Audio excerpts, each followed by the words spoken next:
কখনো জান্নাতে প্রবেশ করতে পারবে না। তারা কে কে? অবশ্য হুজুরের মুখ থেকে আরবি সহ ব্যাখ্যা সহ হাদিসটা শুনে যান। চলবে? আমার মনে হয় শুনবে না। আরে ভাই কি বলেন, 100% শুনবে। আপনি বলেন। আপনার ফলোয়ার গুলো শুনে না তো? কি বলেন ভাই, আপনি আজকে বলে দেখেন, অবশ্যই রসুলের হাদিস বলে কথা তারা শেয়ার করে দিবেন ইনশাআল্লাহ। তাহলে দেখা যাক।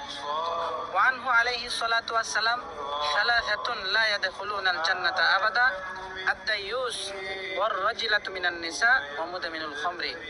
হাদিসে বর্ণিত আছে, তিন শ্রেণীর মানুষ কখনো জান্নাতে প্রবেশ করবে না, কোনো অবস্থাতেই না। এক নাম্বার দায়ুস। দায়ুস যারা নিজেদের স্ত্রীকে বেগানা পুরুষদের সাথে দেখা করতে দেয়, যেমন কাফল বলাগার। দুই নাম্বার মর্দা স্ত্রী লোক। ওই সমস্ত মহিলারা, যে সমস্ত মহিলা পুরুষদের মতো চলাফেরা করে এবং পুরুষদের মতো কার্যকলাপ করে, পুরুষদের মতো শার্ট প্যান্ট পরে পরে ভিডিও বানায় এবং মানুষের সামনে উন্মোচিত হয় তারা। তিন নাম্বার হচ্ছে যে সমস্ত মানুষ মদ্যপানে অভ্যস্ত।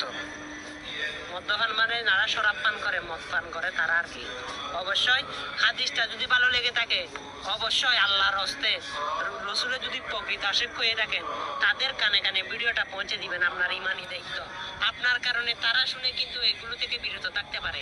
আপনাকে কঠিন জাহান্নামে দেখবেন ঢুকাতে পারবে না, জান্নাতের মধ্যে আল্লাহ রাব্বুল আলামিন আপনাকে ঢুকিয়ে দিবে।